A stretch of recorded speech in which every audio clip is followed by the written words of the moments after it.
Luego vino otra etapa en la que, sobre todo, los esquemas de aprovechamiento a través de ventas de servicios de ciertas empresas, que también se pusieron solamente al servicio de los que les pagaban para seguir explotando los bosques, pero nunca una decisión política de que los indígenas sean los que se beneficien directamente, con excepción de un periodo corto, cuando el ingeniero Cuauhtémoc Cárdenas fue subsecretario forestal, que se implementaron acciones en el sentido de IPA. Por eso, estas circunstancias que ahora vivimos, de rebeldía, de una comunidad que es basta.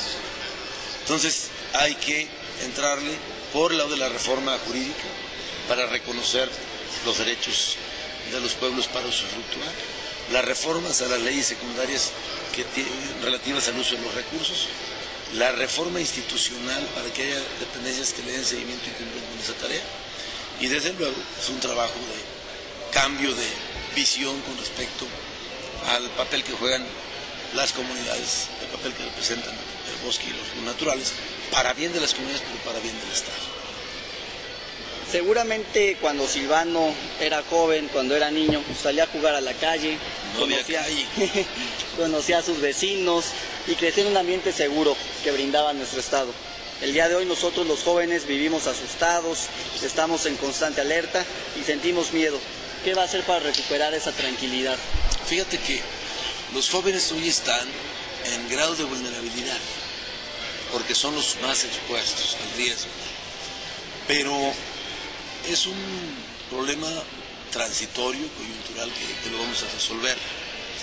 Yo no salía a la calle porque donde yo nací no había calles.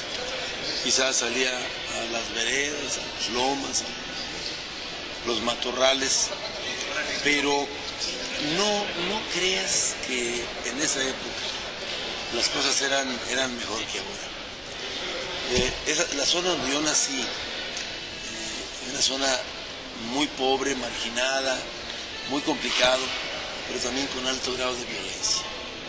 A mí de niño, de joven, me tocó ver, vivir cosas muy difíciles por la violencia que se generaba, por razones distintas a las de ahora, pero había violencia, no en la magnitud en la que está ahora, pero sí había.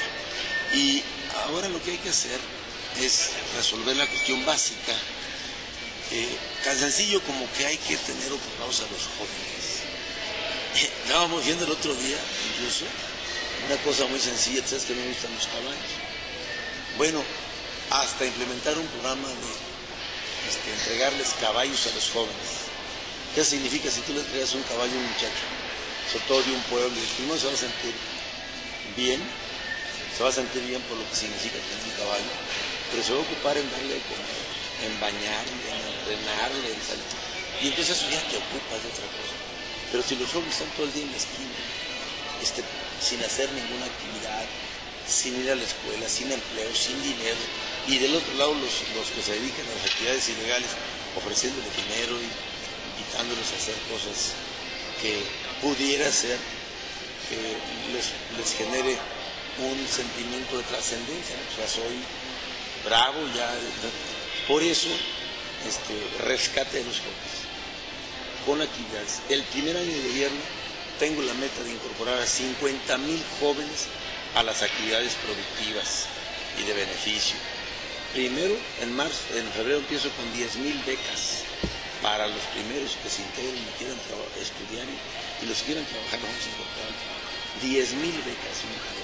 Espero en el transcurso del año alcanzar las 20,000 y 30,000 jóvenes los vamos a convocar para que participen en proyectos productivos y proyectos de servicios de desarrollo.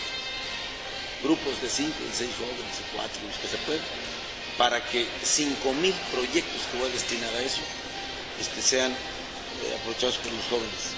Y vas a ver la diferencia de que los jóvenes estén ocupados, tengan la expectativa de ingreso, pueden ir a la escuela, trabajar, deportes, música, cultura, etcétera, etcétera.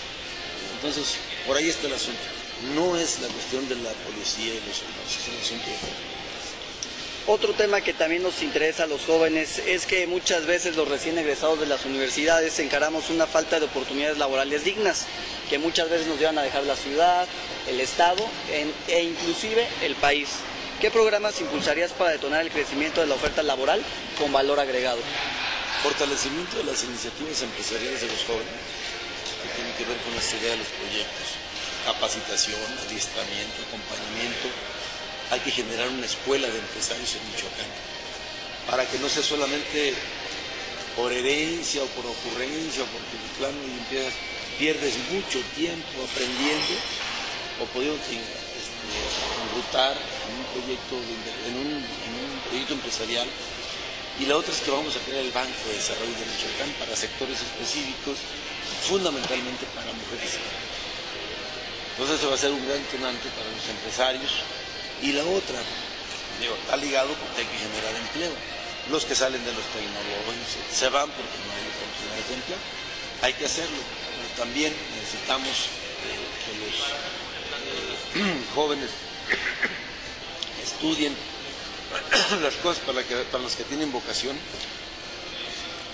y que por el otro lado nosotros detonemos el crecimiento económico. Si no hay crecimiento, no hay nada. Salen los del tecnológico, salieron 500 del tecnológico, ¿y dónde van a trabajar? Andan en un taxi o haciendo cualquier cosa. Entonces por eso hay que generar empleo y apoyo para los egresados de las escuelas. Yo voy a incorporar mucho al gobierno, porque voy por el relevo generacional, vamos a revolucionar y a darle sangre nueva a muchas áreas de gobierno. Y ahí también vamos a ocupar muchos cosas. Silvano, otro tema que nos preocupa, yo creo que a la mayoría de las personas, es que el Estado de Michoacán, me permito y me atrevo a decir, se encuentra en crisis. Tiene una deuda financiera de cerca de 20,000 millones de pesos. ¿Qué va a hacer el gobernador de Michoacán si los bancos e instituciones financieras deciden no apoyar al Estado? ¿Tomaría usted la decisión de mantener el pago de la tenencia? No, el pago de tenencia lo vamos a eliminar. Eso ya está eliminado desde el 2002, desde hace 2 años, 3 años.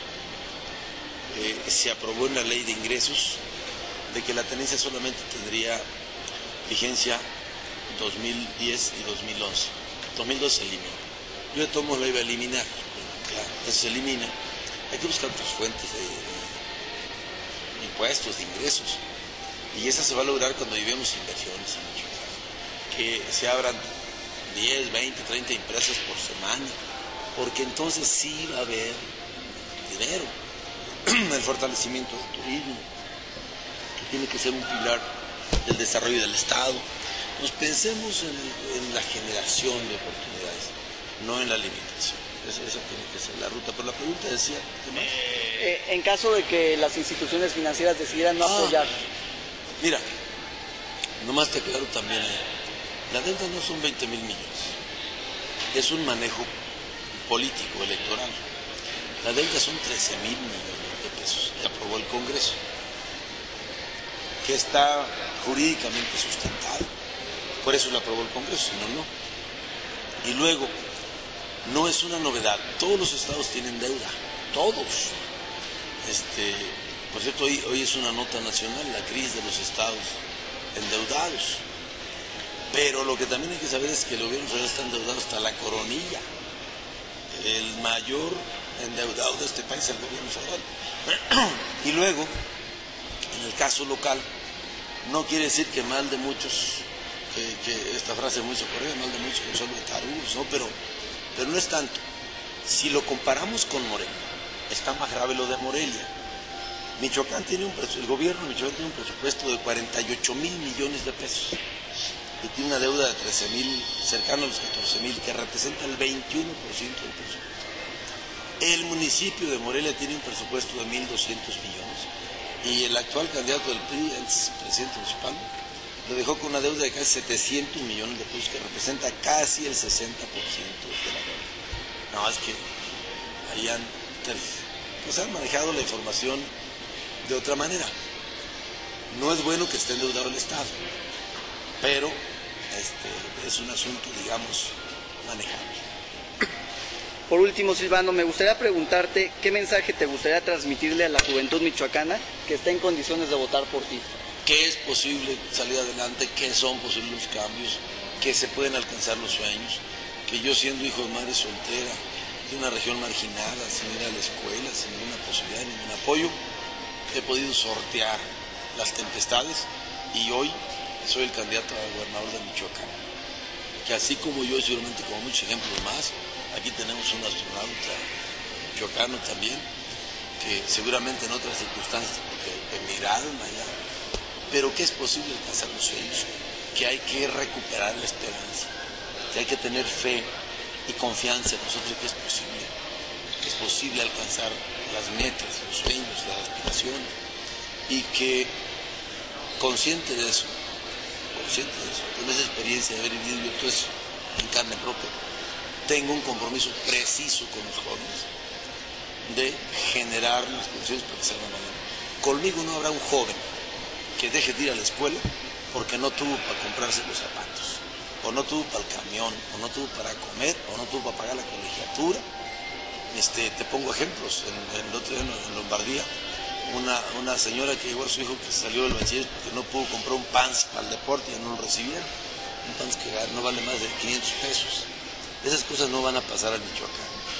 Y además, que los comprendo y que me identifico, porque aunque yo tengo una edad mayor, tengo un espíritu muy joven y me identifico mucho con la juventud. Y creo que conmigo los jóvenes van a encontrar eco, respuesta, espacio a sus deseos y aspiraciones, y por eso es la invitación que les hago que caminen conmigo. Amigos, pues muchísimas gracias. Esta fue la entrevista con el candidato a la gobernatura del estado de Michoacán, Silvano Aureoles Conejo. Muchas gracias.